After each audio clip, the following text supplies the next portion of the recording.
Hello hello मैं M Singh Tomar. यहाँ पे जो है हम लोग इंक्रीजन और डिक्रीजन की एक सीरीज कवर कर रहे हैं, जिसमें सक्सेसिव मेथड का एक नया पार्ट है। अगर आप इस वीडियो पर नए आए हो तो आप स्टार्टिंग में प्लेलिस्ट में एक से लेके जाके सारे वीडियो देखें, तभी जो है आपको इसका बेनिफिट मिलेगा। ठीक, तो इसको स्टार्ट करते हैं। तो देखो, सक्सेसिव मेथड में हमें जो है, मैंने आपको पहले वीडियो में बताया था कि इसमें जो है दो प्रकार से क्वेश्चन पूछा जाता है, या इसमें जो है हमें दो तरीके ध्यान रखने हैं। एक है जब इसमें इंक्रीज और डिक्रीज डाटा का हमें बारे में निकालना होगा, और एक है जब हमें फाइनल डाटा निकालना होगा। जैसे मैं आपको क्वेश्चन के थ्रू बताऊं कि यदि मैं कहूं कि किसी संख्या 500 है और ये पहली बार जो है 10% बढ़ती है और फिर दूसरी बार जो है 20% बढ़ती है, तो जो 10% बढ़ेगी तो यहाँ से कुछ हो जाएगी 50 से 500 से 550, और फिर 20% बढ़ेगी तो इस 550 का 120 निकाला जाएगा, 12 पंचे 60, 12 50 66, 660। तो दो क्वेश्चन पूछे जाएंगे कि यदि एक संख्या 500 है, उसमें पहली बार 10% की वृद्धि होती है, दूसरी बार 20% की वृद्धि होती है, बताओ संख्या क्या हो जाएगी। ये जब पूछे संख्या क्या हो जाएगी, तो ये चीज जो है पूछी जा रही है फाइनल डाटा, अंतिम डाटा कितना है। और यहाँ पे एक दूसरी चीज पूछी जाती है कि एक संख्या 500 है, उसमें पहली बार 10% की वृद्धि होती है, दूसरी बार 20% की वृद्धि होती है, बताओ उसमें कुल वृद्धि कितनी हुई है। तो एक दूसरी चीज जो पूछी जाती है वो पूछी जाती है उसमें परिवर्तन कितना हुआ है, प्लस कितना हुआ है, या अगर कमी हो तो उसमें माइनस कितना हुआ है। तो खास तौर पर ध्यान रखना है कि सक्सेसिव मेथड में जब एक बार के बाद एक बार और परिवर्तन होता है या दो से अधिक बार परिवर्तन होता है, तो दो चीजें पूछ सकता है। एक तो अंतिम डाटा पूछ सकता है कि लास्ट संख्या हो कितनी गई, एक ये पूछता है कि संख्या कुल कितनी बढ़ गई और कुल कितनी घट गई। ये कुल कितनी बढ़ गई या कुल कितनी घट गई है, ये भी दो चीजों से दो तरीके से पूछ सकता है, प्रतिशत पूछ सकता है या संख्या पूछ। जैसे में 500 से 660 हुआ है, तो ये भी पूछ सकता था कुल वृद्धि कितनी हुई है, तो आपको कुछ दिख रहा है 110 के समथिंग वृद्धि हुई है। और एक दूसरी चीज पूछ सकता है वो आपसे यहाँ से कि बताओ हमें कि इसमें कितने प्रतिशत की वृद्धि हुई है। तो दो चीजें ध्यान रखना है, कभी प्रतिशत वृद्धि पूछता है और कभी जो है आपसे कुल वृद्धि पूछता है। ठीक, तो इस चैप्टर में सक्सेसिव मेथड में दो तरीके हैं। इस वाले तरीके में हम लोग पता कर रहे हैं इनकी जो डिक्रीज डाटा कि कुल बढ़ा कितना है, कुल घटा कितना है। अभी जब एक दूसरा होगा उसमें अपन लोग सीधे लास्ट वाला फाइनल डाटा पता करते हैं, ये 660 कितना होगा, दोनों एक दूसरे से लिंक है।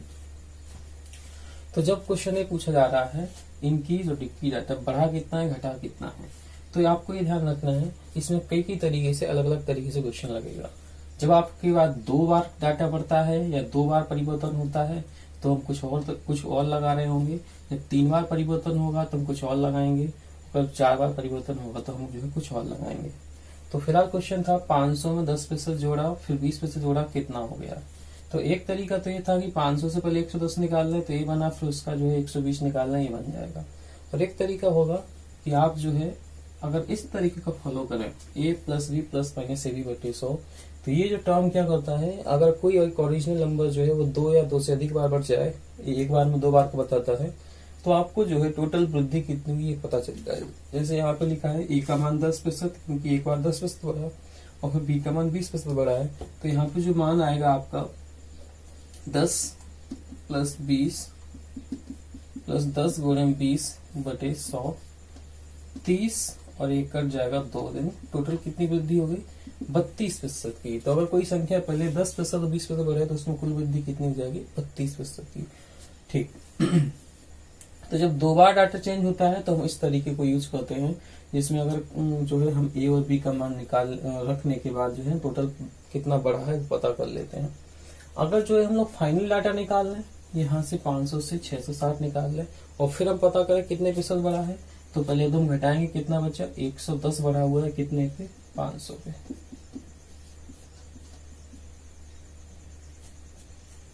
6 इधर है और इधर बचा, तो 5 3 15, 1 16, 5 10, यानी कुल कितना बढ़ा है 32%। तो देखो, अगर हम लोग फाइनल डाटा पे पहुंच जाएं और फिर पता करना हो कितने प्रतिशत बढ़ा है, तो हमें पहले घटाना पड़ेगा फिर उसको प्रतिशत में बदलना पड़ेगा। जबकि इस चीज का अगर हम यूज करेंगे तो ये हमें सीधे सीधे प्रतिशत बताता है। तो ध्यान रखना, ये चीजें जो है, ये तीनों चीजें जो है किस चीज को शो करती हैं, ये किस चीज का आउटपुट देती हैं।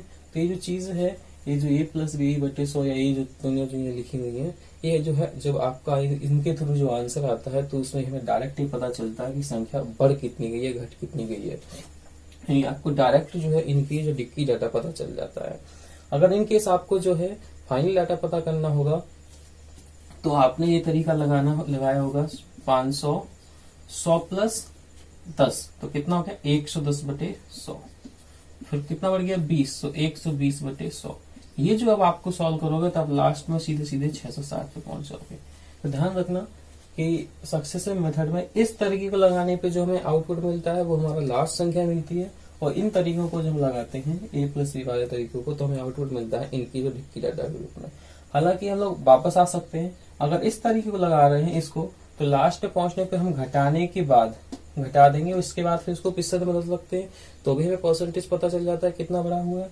अगर हमने पहले इस तरीके को लगाया 500 का, पहले मैंने ये पता कर लिया कि जो है कितना बड़ा 32%, अब मैं 500 का 32% निकाल के जोड़ दूंगा तो मैं लास्ट में पहुंच जाऊंगा। यानी अगर आप इस तरीके से मूव हो रहे हो तो आप वापस आ सकते हो घटाने के बाद, और इस तरीके से जा रहे हो तो आप जो है आगे बढ़ सकते हो। तो कुल मिला के दोनों एक दूसरे से लिंक है। तो आपको पेपर में ध्यान रखना है कि जो पूछा जाए आपको वैसे ही फॉरवर्ड होना है। आपसे अगर अंतिम डाटा पूछा तो डायरेक्ट हम इस तरीके को लगाएंगे, टाइम वेस्ट नहीं करेंगे, पहले ये बनाए फिर डायरेक्ट लिख सकते हैं। अगर हमसे पूछे बड़ा कितना तो हम सीधे सीधे ये लगाएंगे, ये नहीं लगाएंगे, ताकि हमारा टाइम जो सेव हो जाए। ठीक, अब हम जो है इन चीजों को पढ़ते हैं कि जो तीनों चीजें जो हैं ये कैसे कैसे इनको लगाना है, इनका यूज हमें कब करना है, और ये कहाँ कहाँ कौन कौन सी चीजों को हम लगाएंगे। ठीक,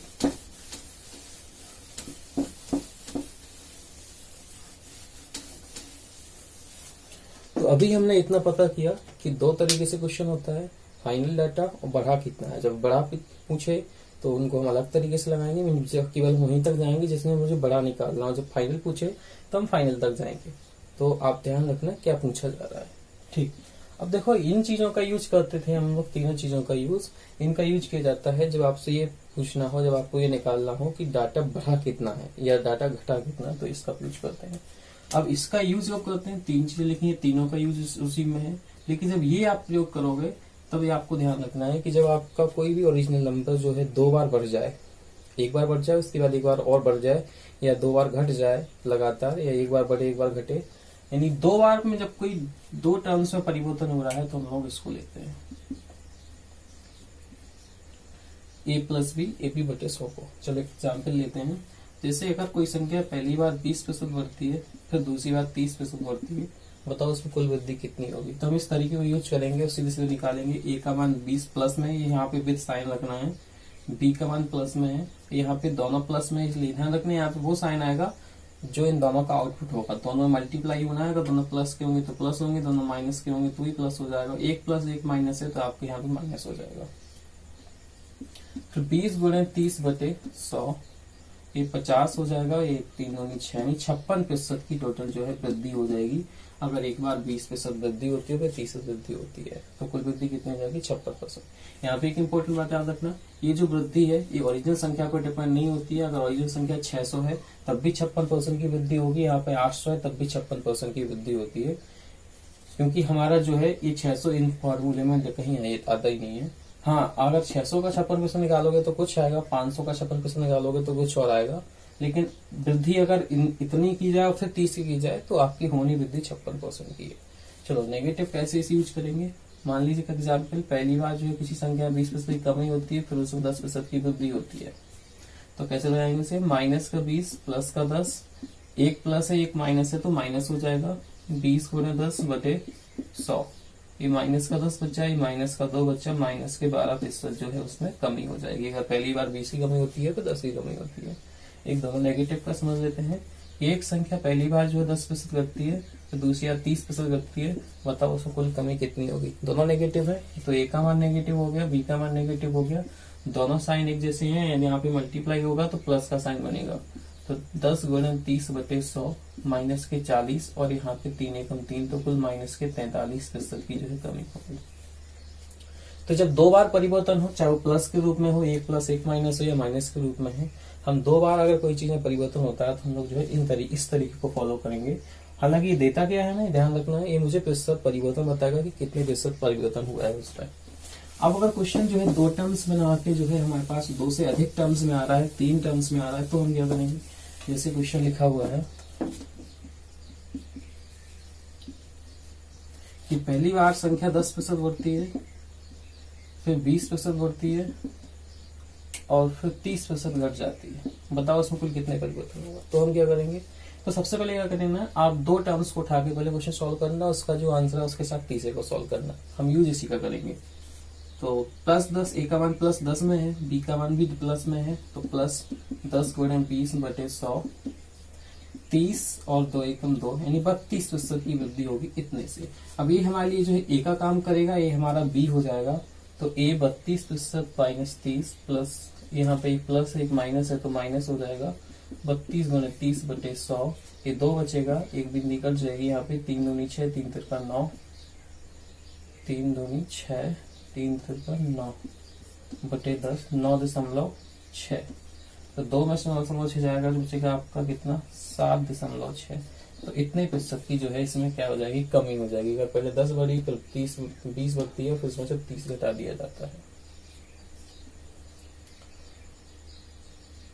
ठीक। तो अब अगर 2 से अधिक बार क्वेश्चन आता है तो हम लोग उसे कैसे देख रहे थे, पहले 2 लगा लेंगे, पहले एक बार सॉल्व कर लेंगे तो एक आउटपुट आ जाएगा, उसके साथ तीसरे को ले लेंगे तो ठीक। ये चीज तो आपको समझ में आ गई। इसका यूज हम 2 के लिए भी कर सकते हैं, 2 से अधिक टर्म आ जाए तो भी कर सकते हैं। फिर इनका क्या यूज है, तो देखो इसका ही कुछ एक खास यूज है कि इसका भी यूज और इसका यूज हम तब करेंगे जब जो है 3 बार परिवर्तन होता है। अभी भी 3 बार हुआ था, लेकिन इस बार जब 3 बार परिवर्तन हो, वो कैसा परिवर्तन हो, तीनों बार सेम परिवर्तन हो, तब इसका यूज करेंगे। 3 टर्म्स में परिवर्तन हो, 3 बार परिवर्तन हो, लेकिन वो कैसा हो, सेम चेंजेस हो और वो भी धनात्मक चेंजेस हो, तब जो है अपन इसका यूज करेंगे। यानी अगर क्वेश्चन ऐसा आ जाए पहली बार 10% बढ़ी, फिर 10% बढ़ी, फिर 10% बढ़ी, तो हम लोग डायरेक्ट इसका यूज करके सीधे सीधे आंसर पता कर सकते हैं। फिर आपको ये नहीं करना पड़ेगा पहले 2 का निकाले फिर 1 निकाले। अगर आपके पास कोई 3 बार कोई संख्या बढ़ती है लगातार और एक जैसी बढ़ती है तो हम इसका यूज करेंगे।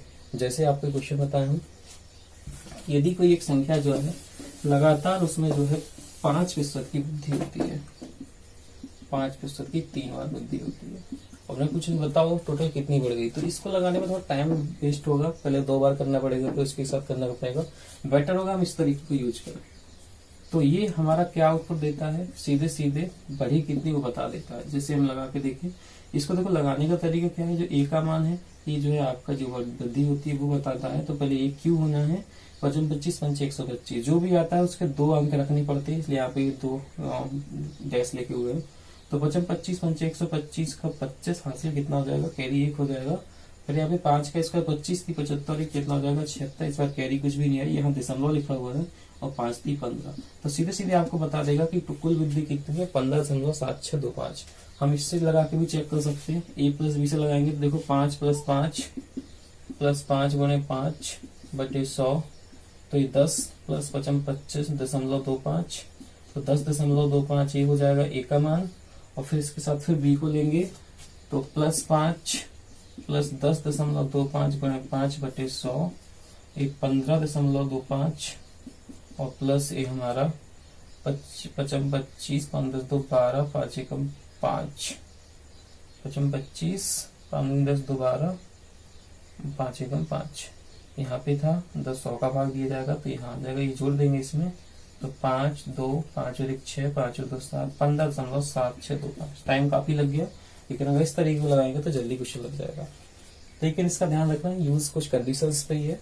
जब 3 बार परिवर्तन होता है तभी ये लगेगा, और वो भी वृद्धि होगी तभी लगेगा। अगर क्वेश्चन में आ जाए कि मैं एक बार संख्या को 5 में से घटा दूं, फिर 5 में से घटा दूं, फिर 5 में से घटा दूं, बताओ उसमें कुल परिवर्तन कितना होगा या कुल कितनी घट जाएगी, ये इससे नहीं लगेगा।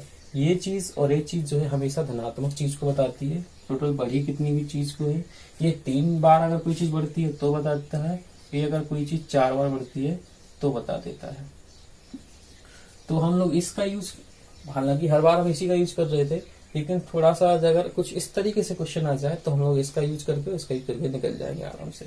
तो हमारा टाइम सेव हो जाएगा, और पूरा का पूरा सीआई में हम इन्हीं दोनों का यूज करेंगे, क्योंकि वहाँ पे 3 वर्ष का ही हमारे पास क्वेश्चन आता है कि 3 साल जो है संख्या में जो है 2% या 3% की वृद्धि होती है। अगर कोई राशि ब्याज पे डाल दी जाती है तो उसका मतलब ये होता है कि 3% ब्याज पे डाले, इसका मतलब है हर साल 3% बढ़ना है। तो हम लोग यहाँ से सीधे सीधे जो है उसका रेशियो पता कर लेते हैं, कितने % की उसे वृद्धि हो जाती है, वो ब्याज हो जाता है, और फिर हमारे लिए ये जो काफी यूजफुल होंगे।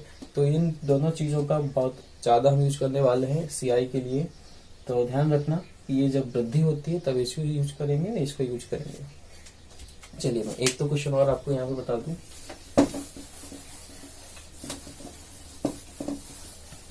जैसे लिखा हुआ है मैंने, कोई एक संख्या जो है लगातार 10% को ही ले लेते हैं, ये जो 4 बार वृद्धि होती है, बताओ उसमें कुल कितनी वृद्धि हो जाएगी। लगातार 4 बार उसमें 10-10% की वृद्धि होती है।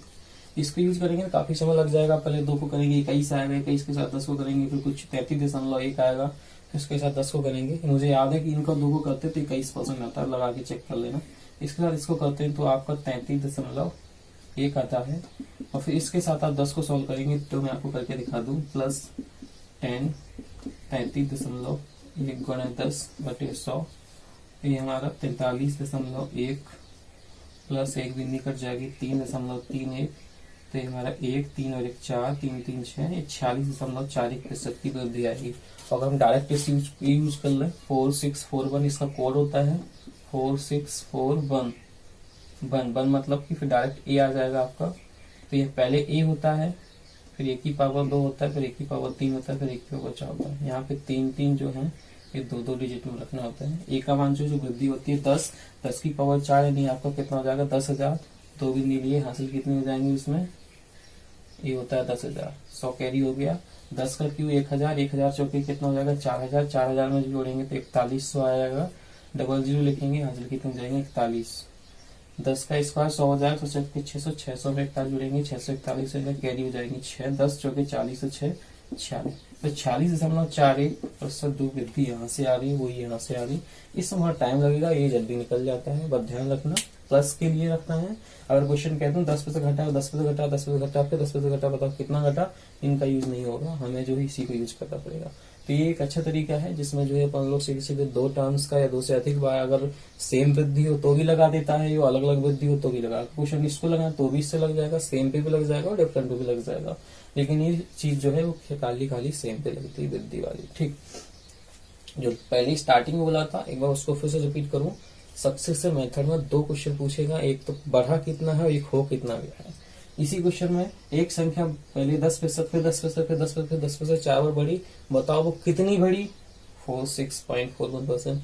बताओ वो कितनी हो गई, तो इसके लिए आपको संख्या दी जाती है कि वो संख्या पहले 6000 थी, फिर तो हम लोग 6000 का इतने प्रतिशत निकाल के उस पर जोड़ देंगे, या सीधे सीधे आप 6000 का 146.41 भी कर सकते हो, डायरेक्ट निकाल कहते हैं ना 20% जो बढ़ गई, कितनी बढ़ गई, डायरेक्ट 120 निकाल देते हैं, तो ऐसे 146.41 निकाल सकते हैं। 2 क्वेश्चन है ना अलग से, हालांकि आप यहाँ से जो है फाइनल पे भी जा सकते हो, फाइनल से आप यहाँ आ सकते हो। चलिए, तो ये था हमारा सक्सेसिव मेथड जिसमें हम लोग पढ़ रहे थे। अब जो है हमारे सारे इनपुट खत्म हो गए, हम सीधे सीधे परसेंटेज जो है पहला टॉपिक है जो हमारा, उसमें सारे क्वेश्चन हम लोग जो है एक अलग वीडियो में अलग से देखेंगे। हमारा अब जो है चैप्टर से स्टार्ट होने वाले हैं, अभी एक टॉपिक हम स्टार्ट करेंगे। तो ये जो हमारे साथ आप एक काम करें कि अगर आपने जो है कोई एक आधी वीडियो देखा है या आपको कोई प्रॉब्लम हो तो आप सबसे पहले प्लेलिस्ट में जाके 1 से लेके सारे टॉपिक जो है ये कंसेप्ट एक बार पहले फिर से देख लें, इसके बाद फिर हम लोग सीधे सीधे चैप्टर पे आ जाएंगे। एक बार रिवीजन कर लें, आपका रिवीजन भी हो जाएगा, आप सारे दोहरा भी लेंगे। ठीक, तो हम लोग जो अगले वीडियो में सीधे सीधे परसेंटेज को स्टार्ट करेंगे। आप एक बार पहले इनको चेक कर लें, कहीं कोई प्रॉब्लम तो नहीं हो रही। ठीक है, थैंक यू।